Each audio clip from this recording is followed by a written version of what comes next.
Hello friends, welcome to the success Kendra. Friends देखिए 30 सितंबर 2023 को 69th यानी कि 69वीं बीपीएससी पीटी एग्ज़ाम था। और जिन्होंने भी पेपर दिया है, अगर आपने पेपर दिया है तो कमेंट करके ज़रूर बताइएगा कि पेपर कैसा था, इजी था, मॉडरेट था या फिर हार्ड पेपर था। चलिए एक बार थोड़ा सा मैं आपको यहाँ पर दिखा देता हूँ कि पेपर जो है यह किस प्रकार का था, किस प्रकार के प्रश्न और कौन कौन से प्रश्न पूछे गए थे। देखिए friends, 69th BPSC PT exam जो 30 सितंबर 2023 को लिया गया था, उसमें इस बार बीपीएससी ने 4 ही ऑप्शन पूछा है। यहाँ पर आप देख सकते हैं option A, option B, option C और ऑप्शन डी। जो लोग 70वीं बीपीएससी की तैयारी कर रहे हैं वो लोग भी मान करके चलेंगे कि आपके भी एग्जामिनेशन में 4 ही ऑप्शन पूछे जाएंगे। और जिन्होंने आज पेपर दिया है वो ज़रा अपना स्कोर, कितना नंबर आपका आ रहा है, मिलाने के बाद अपना स्कोर और प्रश्न का लेवल कैसा था, क्वेश्चन का लेवल कैसा था, इजी था, मॉडरेट था या फिर टफ था, कमेंट करके ज़रूर बताइएगा। देखिए फ्रेंड्स, यहाँ पर पढ़ेंगे कि इनमें से कौन कैबिनेट मिशन के सदस्य नहीं थे। बहुत ही कुछ प्रश्न जो है आसान लेवल के हैं और कुछ प्रश्न बहुत ही टफ लेवल के हैं। मैं मानता हूँ कि प्रश्न जो है ये ठीक ठाक इस बार पूछे गए थे। जिन्होंने पेपर दिया है अपना स्कोर कमेंट करके ज़रूर बता दीजिएगा। तो देखिए, आपको पता है कि कैबिनेट मिशन में 3 सदस्य थे, पैंथिक लॉरेंस, स्टेफोर्ड क्रिप्स और A B Alexander. Option A right answer होगा इसका। जे एंड्रयूज जो थे कैबिनेट मिशन के सदस्य नहीं थे। उसके बाद देखिए प्रश्न पूछा गया था कि सुरक्षा वाल्व सिद्धांत के आधार पर भारतीय राष्ट्रीय कांग्रेस की स्थापना ब्रिटिश सरकार को खतरों से बचाने के लिए थी। उपर्युक्त विचार किस नेता के थे?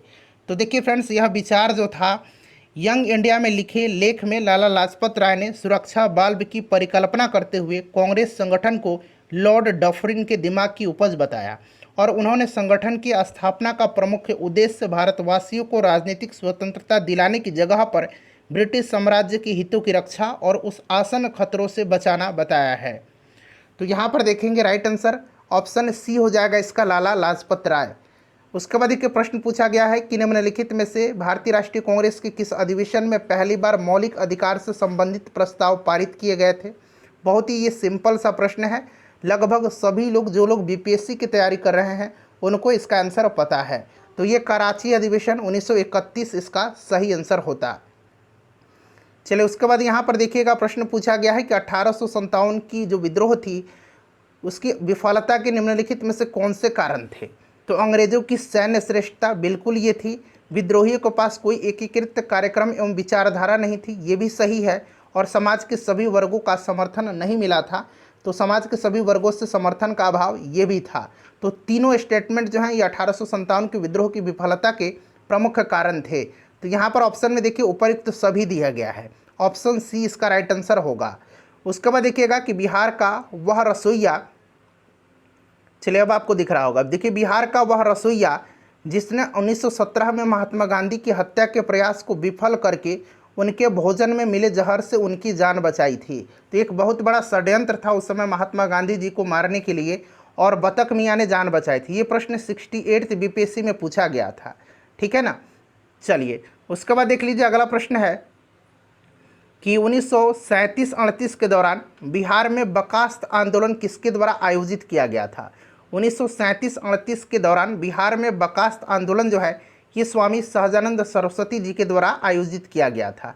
देखिए पूरा आंसर मैंने तैयार नहीं किया है क्योंकि मैं बाहर हूँ, अभी घर पर नहीं हूँ, तो ये आपको पूरा सॉल्यूशन मैं नहीं दे पा रहा हूँ। जल्द तैयार करके पूरा का पूरा सॉल्यूशन आपको मैं उपलब्ध करवा दूंगा, ठीक है। चलिए उसके बाद देखिए भारत के स्वतंत्रता संग्राम के दौरान निम्नलिखित घटनाओं पर विचार करिए। होम रूल आंदोलन, ठीक है, यानी कि यहाँ पर प्रश्न देखिए कि क्रम आपको बताना है। तो देखिए जो पहले आपको आता है, जैसे मार्ले मिंटो सुधार ये 1909, ये सही है। खेड़ा 1918, सूरत 1907 और होम रूल आंदोलन 1900। यहाँ पर देखिए तो क्रम पहले 9 देख लीजिए, ठीक है ना। तो 1909, फिर उसके बाद आपका नहीं 1907, यानी कि पहले 2 होगा फिर 4 होगा। चलिए नीचे देख लेते हैं, 2 4 कहीं पर दिया गया, देखिए यहीं पर दिया गया, बस इतना से आप पकड़ सकते थे, ठीक है। चलिए उसके बाद देखिएगा कि लॉर्ड लिटन निम्नलिखित में से किससे संबंधित नहीं है? तो यहाँ पर देखिए स्ट्रैसी कमीशन, सशस्त्र अधिनियम जो था, शस्त्र अधिनियम और वर्नाक्युलर प्रेस एक्ट, ये तीनों जो था इसी के समय पारित किया गया था। इल्बर्ट बिल ये लॉर्ड रिपन के समय में, लॉर्ड रिपन के समय में, लॉर्ड लॉर्ड लिटन के समय में नहीं था। तो ऑप्शन ए इसका राइट आंसर होगा। चलिए उसके बाद नेक्स्ट क्वेश्चन कर लेंगे। देखिए बक्सर की लड़ाई के बाद किस संधि पर हस्ताक्षर किए गए थे? तो ये संधि जो थी इलाहाबाद की संधि थी, ये सब लोगों को पता होगा इसका answer. Dutch east India company ने किस वर्ष पटना में अपना कारखाना स्थापित किया था? ये बीपीएससी में प्रीवियस ईयर में कई बार प्रश्न पूछा गया है, 1632 में। निम्नलिखित में से किस आंदोलन में महात्मा गांधी ने भूख हड़ताल को हथियार के रूप में सर्वप्रथम प्रयोग किया था? तो ये अहमदाबाद हड़ताल था, अहमदाबाद हड़ताल। ऑप्शन डी इसका करेक्ट आंसर होता, अहमदाबाद हड़ताल, ठीक है ना। चलिए उसके बाद नेक्स्ट क्वेश्चन है कि 1942 के भारत छोड़ो आंदोलन में बिहार के नेताओं का महत्वपूर्ण योगदान रहा था। बिहार के कौन से प्रमुख नेता बिहार केसरी के नाम से जाने जाते थे? उन्होंने भारत छोड़ो आंदोलन में सक्रिय रूप से भाग लिया था। तो बिहार केसरी किसको कहा जाता है? श्री कृष्ण सिंह को, ठीक है। अनुग्रह नारायण सिंह को बिहार विभूति कहा जाता है। डॉक्टर राजेंद्र प्रसाद को अजात शत्रु और देश रत्न भी कहा जाता है। चलिए उसके बाद देखिए चंपारण आंदोलन के जन आंदोलन की प्रतिक्रिया में ब्रिटिश सरकार ने इस मुद्दे के समाधान के लिए कौन सा कदम उठाया था? तीनकठिया प्रथा के खिलाफ यह आंदोलन था और उसके बाद जो है चंपारण एग्रेरियन कमेटी की स्थापना किया गया था, चंपारण कृषि समिति की सिफारिश। देखिए मैंने एक हिस्ट्री का, बिहार स्पेशल हिस्ट्री का एक मैंने मैराथन कराया हुआ था। मैंने आपसे बोला भी था कि अगर यहाँ से आप प्रश्न पढ़ लेंगे तो आप बीपीएससी में आपका प्रश्न नहीं छूटेगा, उसमें ये क्वेश्चन था। चलिए उसके बाद देखिए यहाँ पर मिलान करना है भारत सेवक समाज, तो ये आपको पता है ना, गोपाल कृष्ण गोखले। उसके बाद देखिए आत्मीय सभा, आत्मीय सभा आपका क्या हो जाएगा? राजा राम मोहन राय। तत्वबोधिनी सभा केशव चंद्र सेन। तो इसको मिला लीजिएगा आप लोग। चलिए अंबाबाई एक स्वतंत्रता सेनानी भारत के किस राज्य की थी? तो ये कर्नाटक राज्य की थी। फ्रेंड्स देखिए अभी तक तो बहुत टफ प्रश्न नहीं मिला।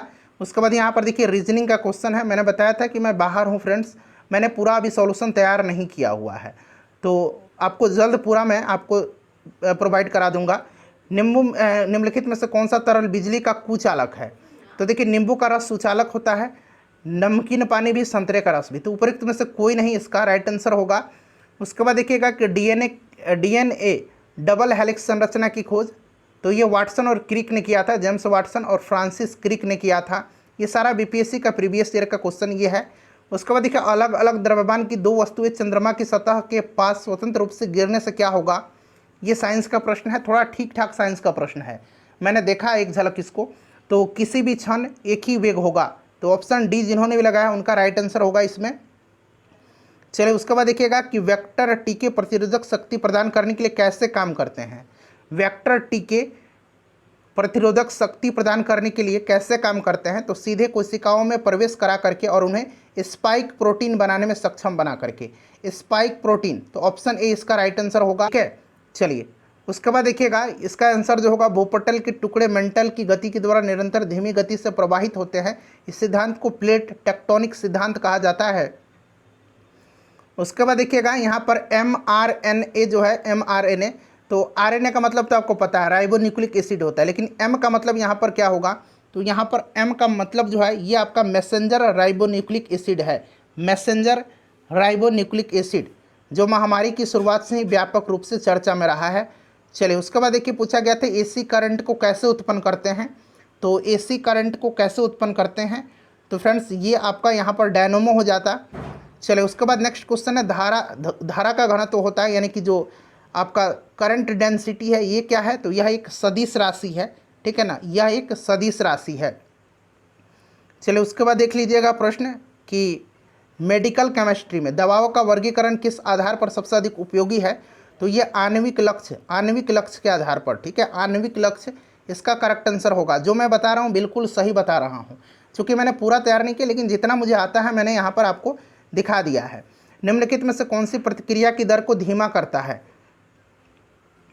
तो इसमें से मुझे आंसर इसका नहीं पता है। आगत और निर्गत तंत्रिकाएं कहाँ मिलती हैं? तो केंद्रीय तंत्रिका में।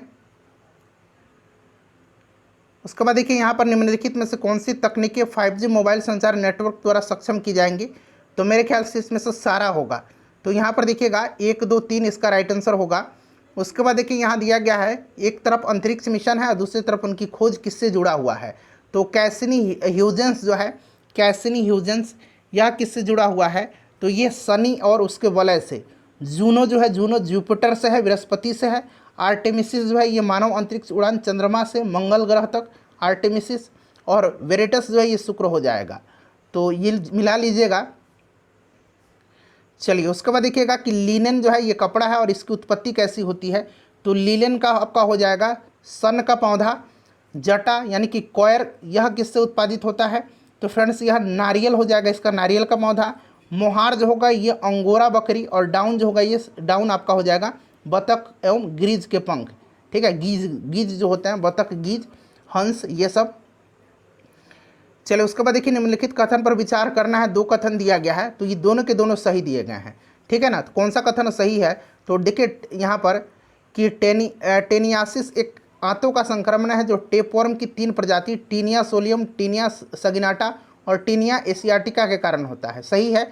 जब मस्तिष्क में सिस्ट विकसित हो जाते हैं तो इस स्थिति को न्यूरोसिस्टिस कोर्सिस कहा जाता है, ये भी सही है। ठीक है ना, तो दोनों स्टेटमेंट इसमें से सही दिए गए हैं। उसके बाद यहाँ पर पूछा गया कि कौन सी कंप्यूटर की भाषाएं? तो कोबरा भी है, पाइथन भी है, स्क्रोल भी है और जावा भी है। ये सारे कंप्यूटर लैंग्वेज है, तो उपयुक्त सभी इसका आंसर सही होता। उसके बाद देखिएगा यहाँ पर पूछा गया है कि हाल ही में समाचार पत्र में देखी गई चैट जीपीटी में जीपीटीपी का मतलब क्या है?